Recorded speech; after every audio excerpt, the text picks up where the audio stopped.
கோபிச்செட்டிப்பாளையத்தை தனி மாவட்டமாக அறிவிக்க வேண்டும் என்று கொங்குநாடு மக்கள் தேசிய கட்சியின் பொதுச் செயலாளர் ஈஸ்வரன் கேட்டுக் கொண்டுள்ளார்.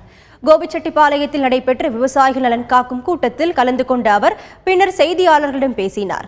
கோபிச்செட்டிப்பாளையத்தை தலைநகராக கொண்டு தனி மாவட்டம் உருவாக்க வேண்டும் என்று கூறிய அவர், அப்போதுதான் இங்குள்ள விவசாயிகளுக்கு அனைத்து சலுகைகளும் கிடைக்கும் என்றார். சென்னை நகரம் இயற்கை சீற்றங்களால் பாதிக்கப்பட்டு வருவதாக தெரிவித்த ஈஸ்வரன், தலைநகரை அனைத்து மாவட்டங்களுக்கும் மையமாக திகழும் சேலத்திற்கு மாற்றுவது பற்றி பரிசீலிக்க வேண்டும் என்று குறிப்பிட்டார். பொதுநல அமைப்புகள் அனைத்தும் ஒன்று சேர்ந்து கோபியை தனி மாவட்டமாக மாற்றுவதற்கான முயற்சிகளிலே இறங்க வேண்டும். அப்போதுதான் வளர்ச்சி திட்டங்கள் ஒரு மாவட்டம் என்ற பெயரிலே இங்கு வந்து சேரும்.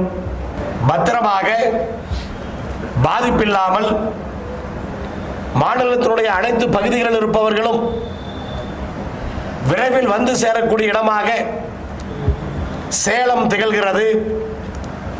சேலத்தை தமிழகத்தினுடைய தலைநகரமாக பரிசீலிப்பதிலே தவறு கிடையாது.